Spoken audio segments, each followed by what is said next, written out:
आदेश आदेश। जय महाकाल, जय मां कामाख्या। हम गुरु कराल रुद्रतारा कौलाचार्य महाराज आप सभी का पुनः स्वागत करते हैं हमारे इस YouTube चैनल महातंत्र ज्ञान 2020 के अंदर। भगवती सभी का कल्याण करे, सभी को जो है रोग मुक्त रखे और सभी के ऊपर जो है हमारा आशीष सदैव के लिए बना रहे। आज हम जो बात करने वाले हैं वो मूल रूप में किसी मृत व्यक्ति की आत्मा को बांधने के लिए है कि कैसे किसी की भी आत्मा को बंधन किया जाता है, किसी भी शमशान को कीलित किया जाता है। क्योंकि आपने बहुत सुना होगा कि फलाने तांत्रिक ने शमशान कील दिया या हमारे यहाँ का शमशान कीलित किया हुआ है, पहले से इसको किला हुआ है ताकि इसके अंदर से विध्वंसक शक्तियाँ किसी का जो है हानि ना करें। तो मतलब ये जो कॉन्सेप्ट है जिसके ऊपर जो है हम बताने वाले हैं, तो इसके लिए आप पहले वीडियो को लाइक करें, शेयर करें, सब्सक्राइब करें और बेल आइकन को प्रेस करके ऑल पर क्लिक कर दें ताकि आपको वीडियो की नोटिफिकेशन समय समय पे पहुंचती रहे। खैर, आज हम जो बात करते हैं वो मूल रूप में इसी टॉपिक के ऊपर करते हैं। काफ़ी लोग पूछते हैं हमसे कि गुरुजी कि जैसे कोई भी व्यक्ति मर जाता है या कोई भी व्यक्ति जो है जिसकी जो है कारण मृत्यु हो जाती है, कोई एक्सीडेंट में मर जाता है, कोई फांसी खा लेता है या फिर कोई जो है घरेलू विवाद के कारण या लंबी बीमारी के कारण, बोलते प्राकृतिक मृत्यु नहीं मरता है, अपनी उम्र निकाल के नहीं मरता है अपना, यही कोई अपने 35 से कम की उम्र के लोग मरते हैं। गुरुजी क्या इनकी आत्माओं को जो है तंत्र साधना में प्रयोग किया जाता है? अगर किया जाता है तो कैसे किया जाता है? और इनको बांधा जाता है या इनको सिद्ध किया जाता है? ये ऐसे बहुत सारे जो है क्वेश्चंस हैं लोगों के जो है उनके जहन में आते हैं। तो आज इसी चीज़ के ऊपर से हम पर्दा उठाने वाले हैं। तो जो है आप वीडियो को जो है अंत तक देखिए, तभी आपको आज का जो है टॉपिक वो समझ आ पाएगा।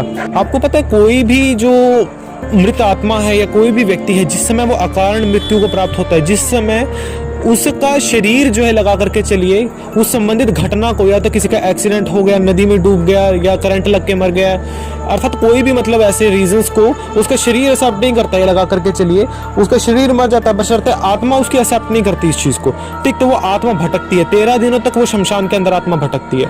तो वो 13 दिनों तक ना उस आत्मा को कभी भी जो है काबू किया जा सकता है, कभी भी उसको गुलाम बनाया जा सकता है। और तो और ना, यदि आप चाहते हैं ना कि किसी व्यक्ति को कोई भी ऐसे रास्ते में आपने देख लिया कि कोई व्यक्ति है कि इसकी ऐसी मृत्यु हुई और हम चाहते हैं कि हम इसका प्रयोग अपनी इच्छाओं के अनुसार करें, ठीक, और इसकी आत्मा को हम काबू में कर लें ताकि इसकी आत्मा के माध्यम से हम जन कल्याणी कर सकें, बशर्ते बुरा ना करें इसके माध्यम से और इसका प्रयोग अच्छे के लिए ही करें। तो इस प्रकार के भूतों को हम किस प्रकार से जो है अपने बस में कर सकते हैं, कैसे हम भूतराज बन सकते हैं, याद रखिए। तो इसके लिए सबसे पहले तो महाकाल के भूतनाथ महाकाल की जो है साधना का एक विधान रहता है। या तो साधक दो तरीके से करता है। अगर घोर व्यक्ति करेगा तो वो जो है अघोर में शैव संप्रदाय के अंतर्गत जो है बाबा भूतनाथ महाकाल के अंतर्गत जो है इनको जो है जागृत कर लेता है। एक शाक्त व्यक्ति का मत का जो व्यक्ति होता है वो मूल रूप में शक्ति के आधार से इसको जागृत कर लेता है। आपको बताते हैं कि कैसे कोई भी जो है शमशान को कील दिया जाता है, कैसे कीलित किया जाता है। और ये कीलना आसान है या बोला जाता है कि कील ही दिया है शमशान को। तो ये बताते हैं, जिस समय कोई भी ना व्यक्ति मर जाए उसके ना शव यात्रा में पीछे चले जाइए। पुराने समय में पता क्या होता था कि लोग ये चाहते थे कि हमारे इस क्षेत्र में कोई भी बुरी आत्मा यदि इस प्रकार की हो जाती थी या फिर कोई स्त्री जिसके घर में बच्चा होता था वो तो मर जाती थी ना, तो वो डायन प्रवृत्ति में जाती थी। और जो इस प्रकार से जो एक्सीडेंट में जाता था तो वो जाता था प्रेत योनि में, कि ये प्रेत किसी को परेशान ना करे तो इसको बशर्ते शमशान में कील दिया जाए। पहले के लोग जो होते थे ना वो ना सरसों पड़ लिया करते थे और उस सरसों को ना, सरसों के दानों को जो है शमशान तक ना उनके पीछे डालते हुए जाया करते थे, याद रखिए। तो वो शमशान तक जिस समय डालते हुए जाया करते तो शमशान में जाकर के उसकी चिता के साथ में जो बचे हुए दाने उसकी चिता के साथ जला दिया करते थे। तो वो शमशान में कीलित हो जाता था, क्योंकि जिस समय अगर उस प्रेत आत्मा को वापस आना होता था ना उसी स्थान पे लोगों को परेशान करने के लिए जहाँ पे उसकी मृत्यु हुई है या लोगों तक पहुँचने के लिए, तो उसको एक एक दाने के अंदर जो उसके जो है शव यात्रा के रास्ते में जो है गिराए गए हैं, एक एक दाने को उठा के लगा करके चलिए उसको आना पड़ता था। अर्थात एक भी दाने को उठाए बिना जो है वो आगे प्रवेश नहीं कर सकता था। तो ये लगा करके चलिए कितने सारे दाने होते हैं, तो सभी को प्रेत आत्मा उठाती थी और फिर आगे बढ़ती थी। तो ये वही व्यक्ति जो है कर सकता था कि जिसको इसको कीलने का तरीका आया करता था। खैर, आजकल बहुत लोगों को, कम लोगों को इसके बारे में जो है नॉलेज है। पहले के जो जानकार लोग हैं हमारे यहाँ कामाख्या में भी, उनको भी मतलब बहुत, मतलब पहले के लोगों को ज़्यादा, अब के लोगों को खैर इसके बारे में इतनी नॉलेज नहीं है। तो बताते हैं कि वो शमशान में ना वो कीलित हो जाता था वो, तो उसका प्रयोग ना, तो वो दो तरीके से वो आ सकता था। एक तो पहला तरीका उस प्रेत आत्मा का आने का कि वो उन्हीं दानों को उठा उठा करके जो है जब तक संपूर्ण को इकट्ठा कर लेता था फिर जा करके उस स्थान पे पहुंचता था। बोलते कि गति करवा दिया, उसका शमशान में कील दिया, तो इस प्रकार से भी कील जाता था। तो वो शमशान से निकल नहीं पाता था जब तक पूरे दाने नहीं चुभता था वो। और दूसरा तरीका वो होता था कि जो व्यक्ति दाने डालता था ना, तो वो प्रेत आत्मा उस व्यक्ति से संपर्क करने का जो है प्रयत्न करती थी कि जो इस दानों को पढ़ करके डालता था तो उससे ही को अधिकार है उस प्रेत आत्मा को वापस किसी क्षेत्र में प्रवेश करवाने का या वापस उसी क्षेत्र में लेकर के आने का। तो वो उसके साथ डील करने के एवज में वो कोई भी काम करने को तैयार हो जाती थी जो है प्रेत आत्मा। तो उस प्रेत आत्मा के साथ वचन लेकर के शमशान में जो है उसको जो है पुनः जो है बुलाया जा सकता था। बुलाने का तरीका बताते हैं उसको कैसे बुलाया जा सकता है। जिस समय दाने उसके साथ जिस समय शमशान में डाल दिए ना, जो सरसों के दाने हैं पेड़ पड़ करके, तो जिस समय उसके ऊपर जो है हिंदू परिवारों में ना जो है एक मटकी जो होती है उसको जो है शीश की तरफ फोड़ा जाता है, अर्थात उसके साथ कितने भी किए गए बुरे कर्मों को अच्छे कर्मों को उसके ऊपर पानी डालने के लिए, अर्थात उसको ठंडा करने के लिए उसके सर पे मटकी फोड़ी जाती है।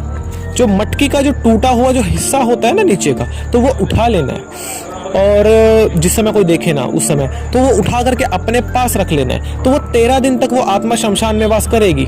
अगर आप उसको अपने पास भी रख लेते हैं तो रख लेते हैं ना, तो 14वें दिन ना वो आत्मा कुदरती रूप में प्राकृतिक रूप में आपके पास आएगी, क्योंकि उसको उस स्थान से जाने के लिए गति लेने के लिए अपने उस टूटे हुए भाग की आवश्यकता होती है जो शमशान में होना अनिवार्य है। अगर वो शमशान में उस स्थान पे नहीं होगा ना, तो उस आत्मा के जो जाने का जो मार्ग है वो बंद हो जाता है, यमलोक में उसको जो है एंट्री नहीं मिलती फिर।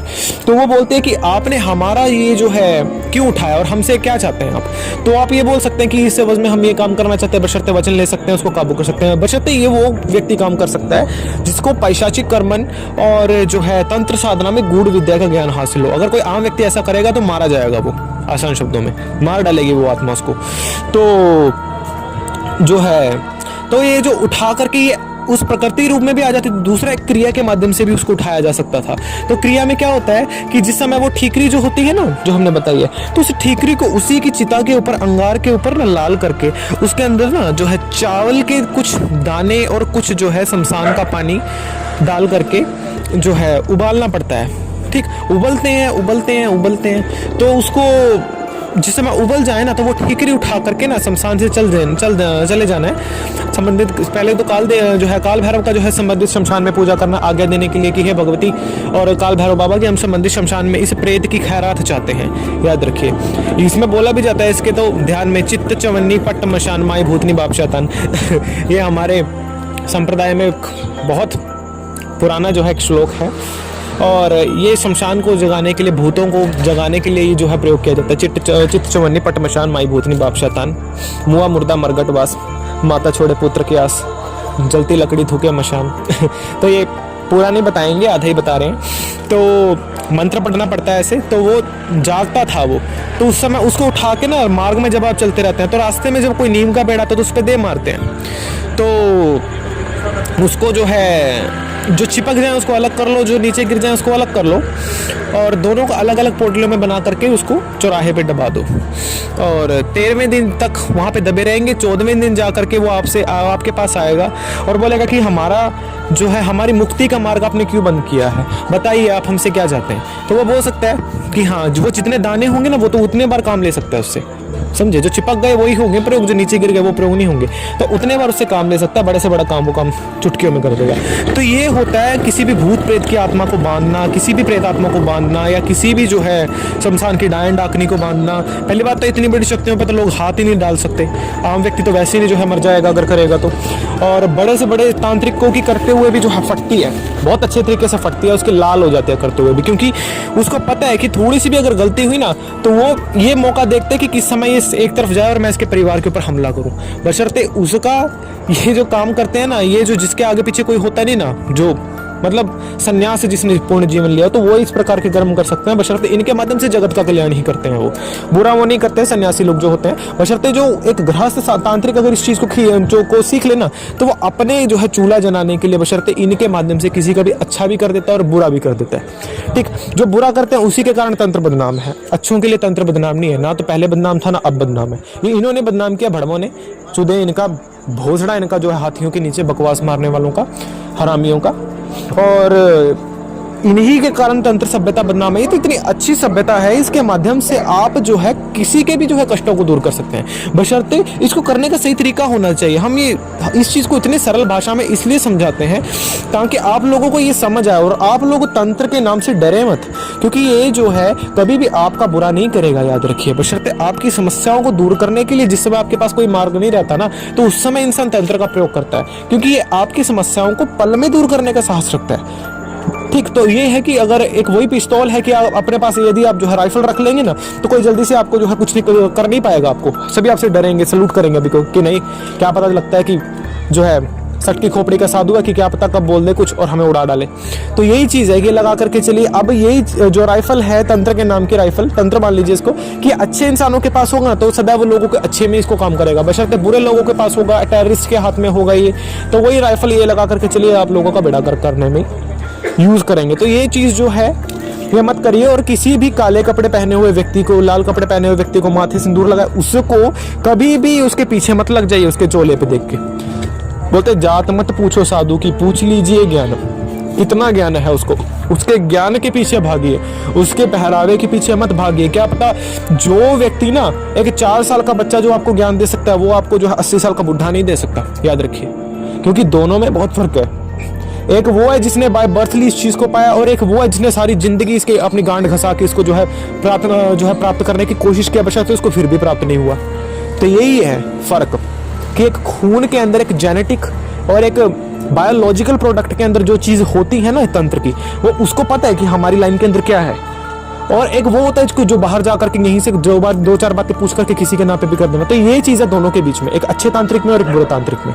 ठीक, तो सदैव बुरों को जो है जीवन से भगाइए और अच्छे तांत्रिकों के जो है शरणागति जाइए, उनसे विद्याओं को सीखिए और विद्याओं को अलोप होने से बचाइए, और इसका प्रयोग सदैव जगत कल्याण में करें, क्योंकि अगर आप बुरा करेंगे ना तो वो बशर्ते 4 गुना होकर के आपके परिवार पे ही निकलेगा, याद रखिए। तो अच्छा करें, भगवती की कृपा से मंगलमय हो सभी का। आप प्रेड ग्रुप को ज्वाइन करके अपने जो है तंत्र साधनों को सीख सकते हैं हमारे माध्यम से। जय मां कामाख्या, खुश रहिए।